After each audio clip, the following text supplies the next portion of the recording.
will take time to come to terms with everything that happened in the Dominion. But time is the one thing we always seem to lack.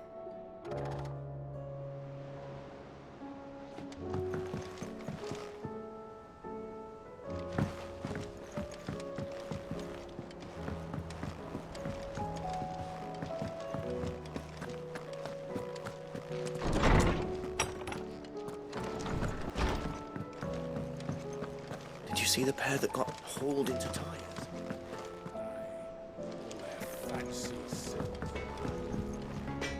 Trouble with your gear, or... Well, Sancfordian, do you? No scratches, right?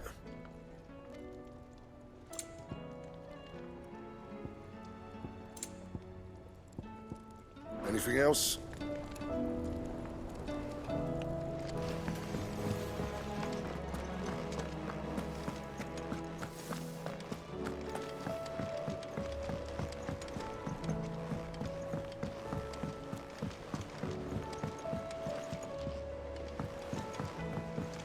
Did you see that?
How may I help you today, Clive?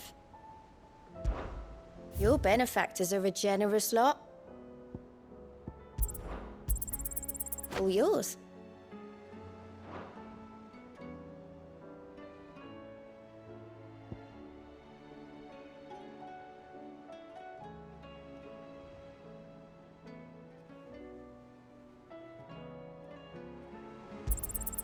Here you are.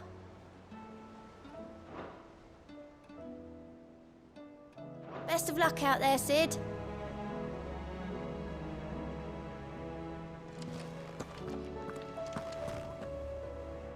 Otto, how fares the realm? The realm? Oh, she's just fine. As long as you look past the fact storms out mother crystals and her skies are a roiling cesspit. And Gav? He's with your uncle in the Free Cities, helping Mid with her project. Sent an owl their way the moment the winds turned foul. Still waiting on a reply, though. Do you have any good news? Well, that depends on your definition of good. All right, fine. What do you suggest we do? Oh, no, I'm just the messenger. I'll leave the scheming to those more suited to the task.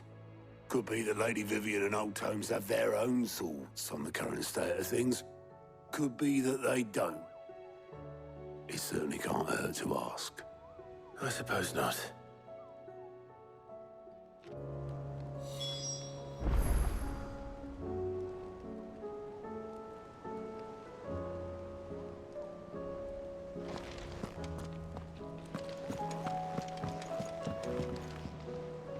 How is it that every one of your little excursions presages some inexplicable catastrophe? Not that you are to blame for the Dominion's fate. No one could have predicted the actions of the Crown Prince. I'm sorry I couldn't save your home. My countrymen are stronger than you think.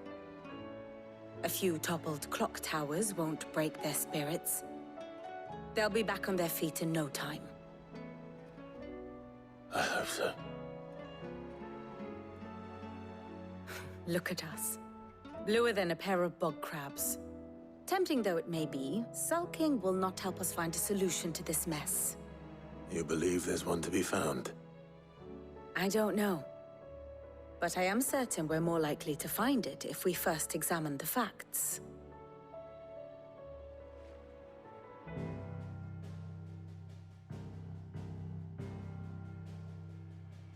Beneath these darkened skies, fear and confusion reign over Valisthea.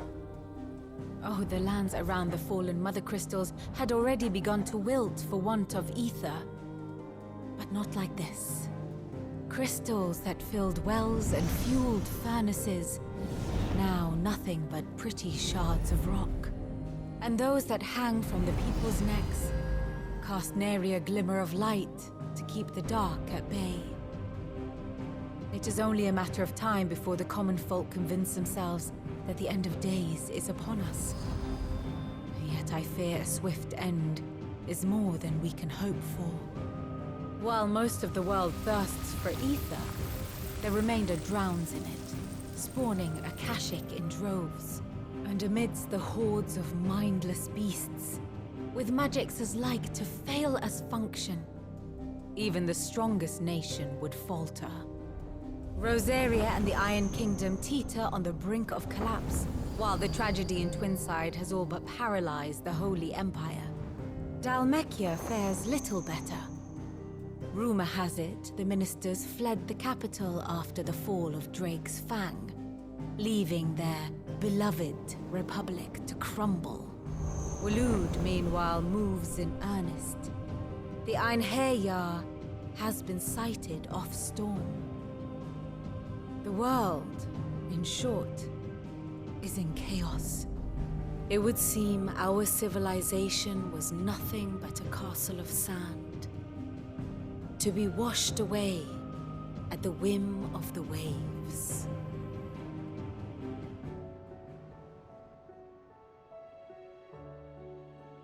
A castle of sand. Not my best flourish, but it seemed fitting. The reports I've received are considerably more blunt in their appraisal. Without the protection of their nations, it will fall to the people to defend themselves against those who would take what is theirs. Which is only ever going to end one way. Defending a farmhouse against a band of chocobo thieves is one thing, but pitchforks and palisades will do little to stall an army's advance. Should the King of Waloed deign to invade, there would be none to stop him. None but us.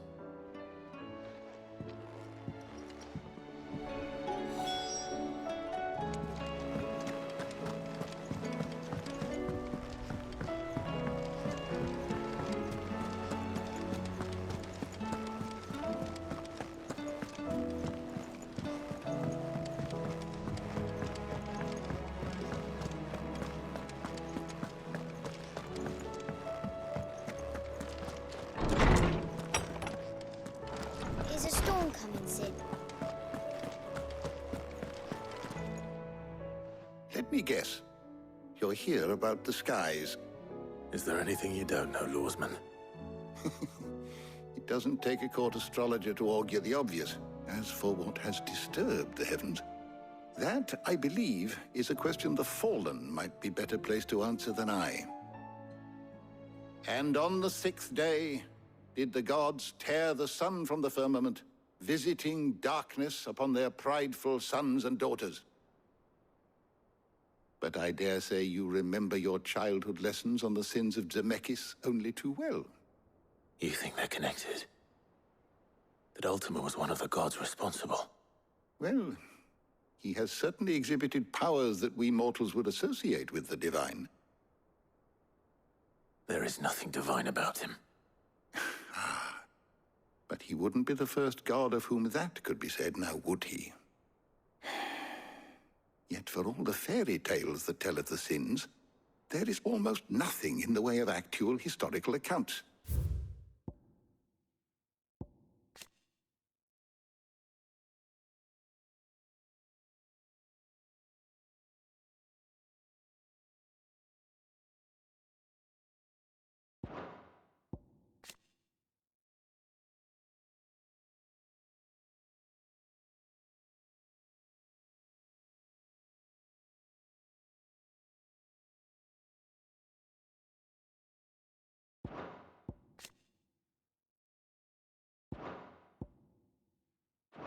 Had I the Journal of Moss the Chronicler, I may have been able to tell you more, but alas, I fear all remaining copies have been lost to time. You will forgive me, I hope? Certainly not. Because there is nothing to forgive. Even without this journal, you've provided us ample wisdom. And we will always be grateful for it. Perhaps Otto will be more inclined to share his thoughts when he hears what the others had to say.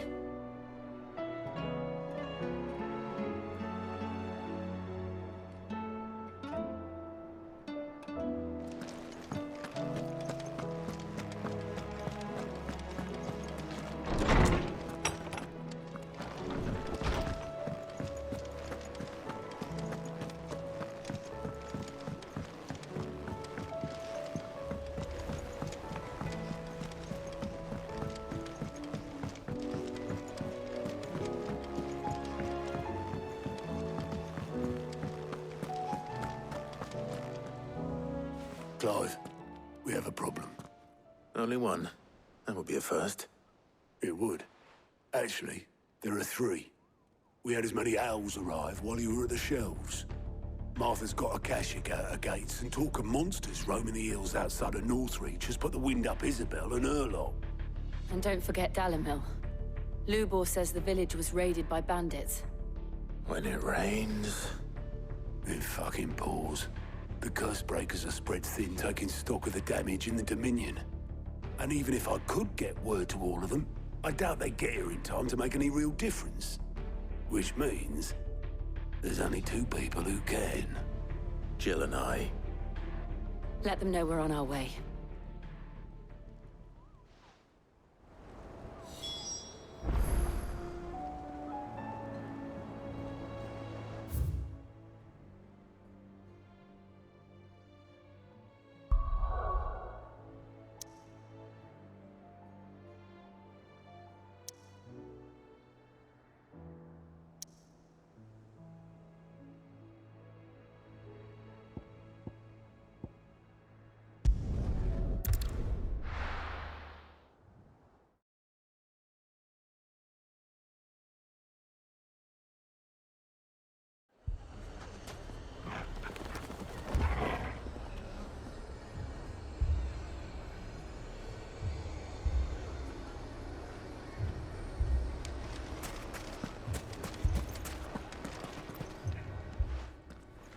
Sid! Your new companion appears much more formidable than your uncle.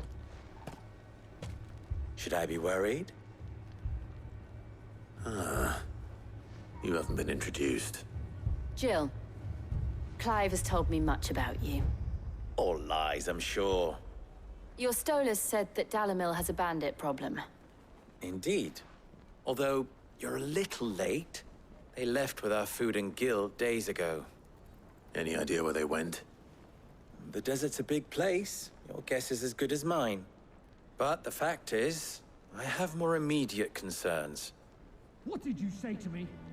What did you say? Ah, as if by magic. Let's just say we've yet to reach a consensus about how to solve Dalimil's little problem. And at this rate, it won't be the actions of the bandits which prove to be our undoing. It will be our own. I've tried reasoning with the dissenting parties, but even the Desert Hare has limits. Perhaps we could talk to them. What makes you think they'll listen to us? What makes you think they won't? She makes a fair point, Sid. And you won't have wasted much of your precious time if you fail. They're just across the courtyard.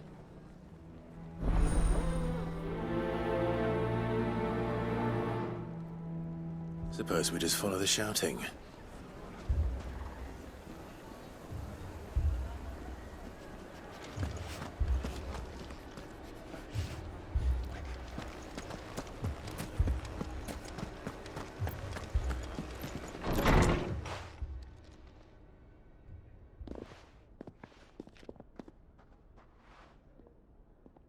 You wouldn't talk like that if it had been your men whose throats were slit. Blood for blood, it's the only way. We hire mercenaries and have them mount the bandits' heads on our walls as a lesson to the rest. And what happens when those mercenaries are slaughtered like your men? Are you going to hire more? we're better off using that coin to buy food and supplies. If we hire mercenaries, the only thing we're buying is the bandit's ire. And you cannot fill empty bellies with that. Do you hear me? But what happens when they come back? Maybe it'll be your throat that's slit. That's enough. Both of you. Any more of this and I'll throw you out myself. Come back when you're ready to talk like adults.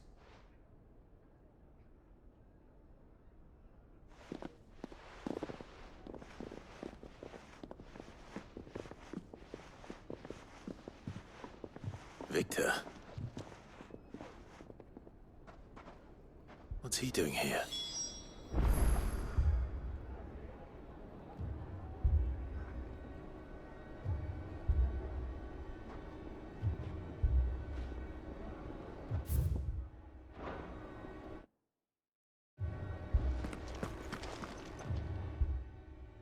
Sid. And Lady Jill. What brings you here?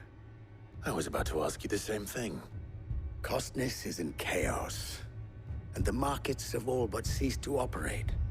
The Briar's Kiss here in Dalimil is the only place I can reliably obtain supplies. I was here to do just that when Master Lubor told me of his troubles. He thought I might be able to talk some sense into these fools. But if you're here, I suppose his patience must be waning. Who are those people? Those were the thorns in Lubor's side. And the reason this place might be headed the same way as Costness. It's these accursed skies. The darkness is enough to drive a man to madness. Or an entire city, for that matter. We're still working on the skies. But in the meantime, perhaps we can find a solution to Dalimil's problems. I hope so. For all our sakes.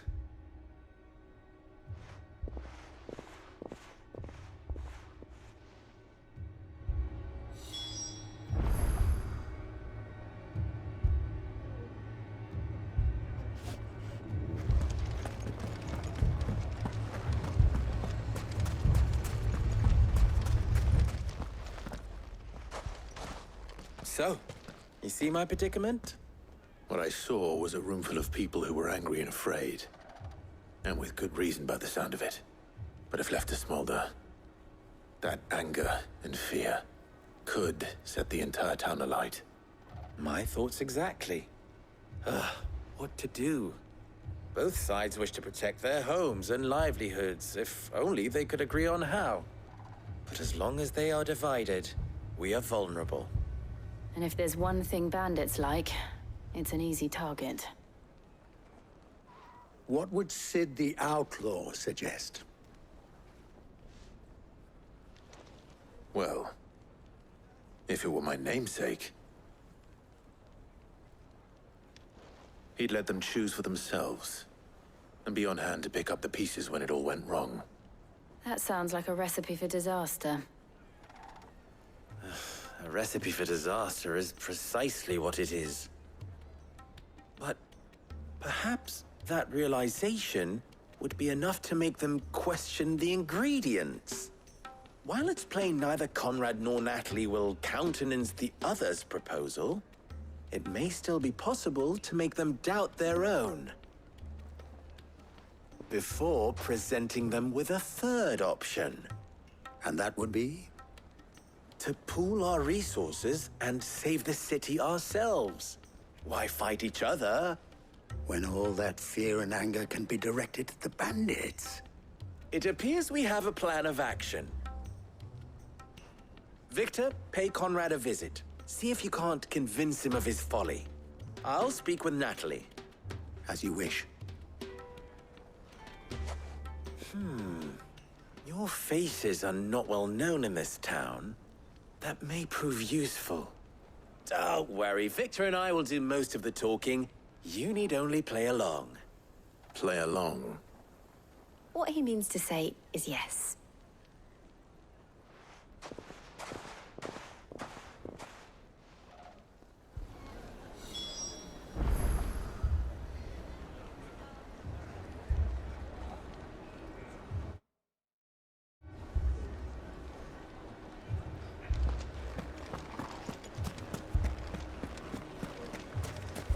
Picture it, Conrad. Your own city guard, with you as captain.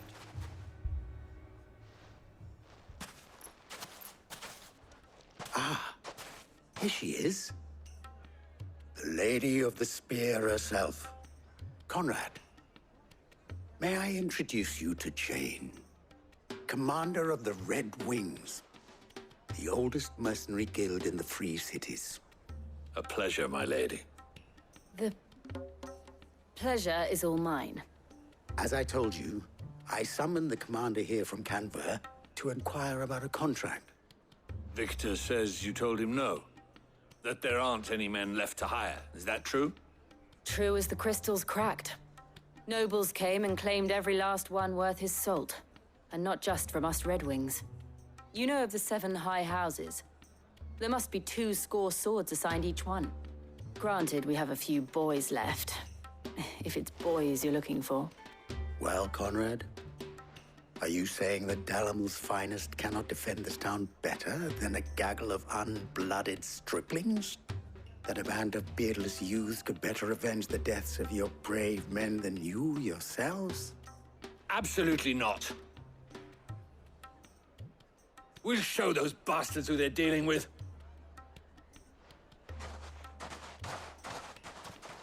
I can't believe that actually worked. Conrad's not what you called the brightest candle in the crypt. And there's a reason why I had you do the talking and not Sid. Well played, my lady.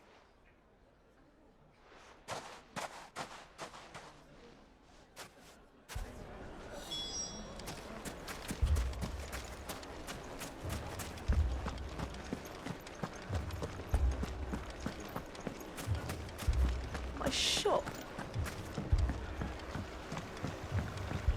If I had my pickaxe, I would... I mean, it may still be possible to buy something, and we may yet be allowed to... Ah, here he is now. Natalie, allow me to introduce Lord Underhill of Randalar's prestigious League of Merchants. Lord Underhill. At your service. Underhill. I was just telling the good lady of our conversation, my lord, and how you were lamenting the state of the capital's stores. Lubor says that not only are the granaries almost empty, but that war and the Blight mean this season's harvest won't be enough to fill them for winter. Indeed, certainly that is the case. The nobles in the capital are buying up the city's stocks of barley and wine, driving the prices higher than most commoners can afford. It is only a matter of time before the peasants revolt. It is worse than I thought. If what Lord Underhill says is true, I fear we have little hope of supplementing our stores, meager though they regrettably are. And while I applaud your endeavors to dissuade our more bellicose citizens from seeking vengeance, I sense Conrad is not wrong in his assessment of the bandits' likely return.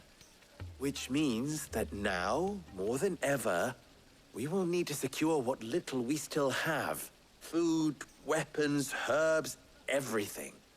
If our humble town is to endure not only this hardship, but those that are certain to follow, we must stand united.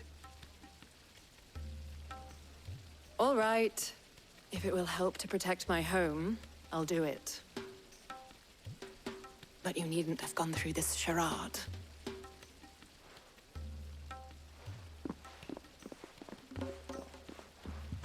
Thank you, Clive.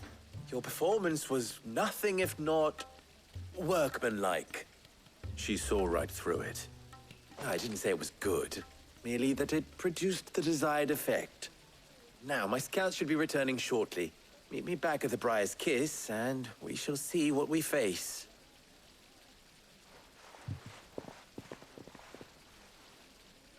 I'm not convinced our roles in this ruse were entirely necessary. I don't know. Conrad seemed quite taken with you.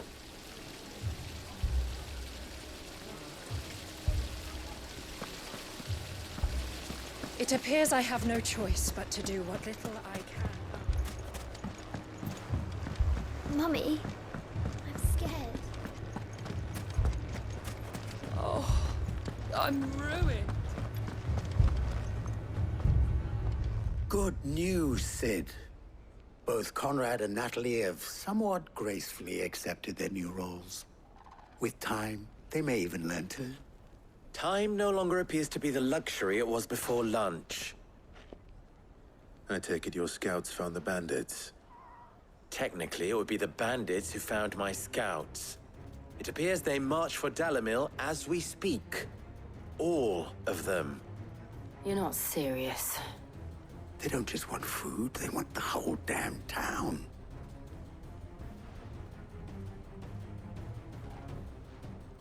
I have a favor to ask.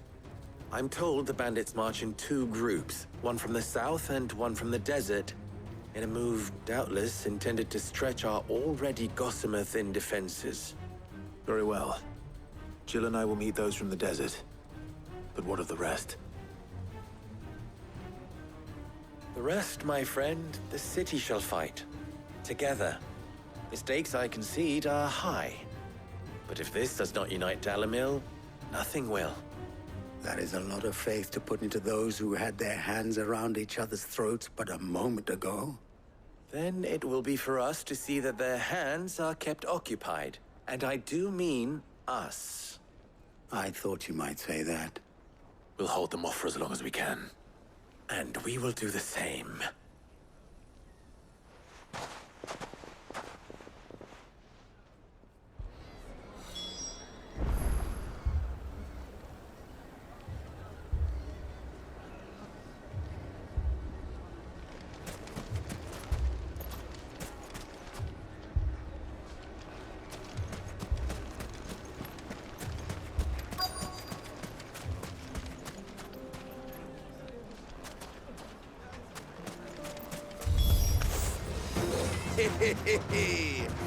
The women folk have come to welcome us.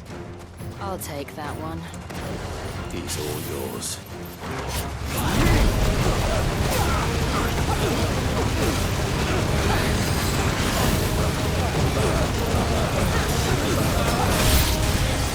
They mean to overwhelm us.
You're finished!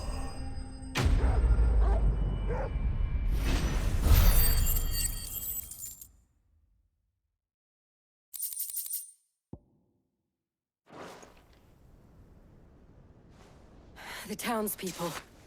Could they have held out? I don't hear any fighting. What do you think? That we should hurry.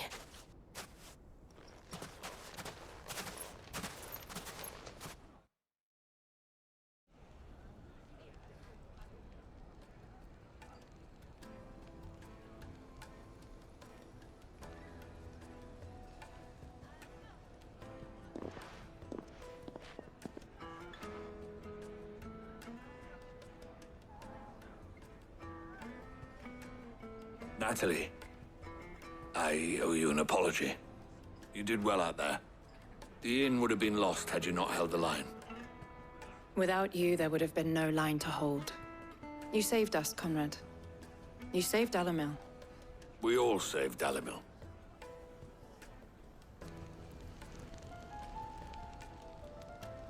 Conrad seems to have had a change of heart. I'd say they both have. I take it from your presence that our visitors from the desert won't be joining us either. Pity. The plan worked, Sid. Granted, it only took an army of bloodthirsty bandits at our gate. Calm now, Victor. Why quibble over the details? We are united, and that is all that matters. As for you, Sid, you fight considerably better than you act. I'll take that as a compliment.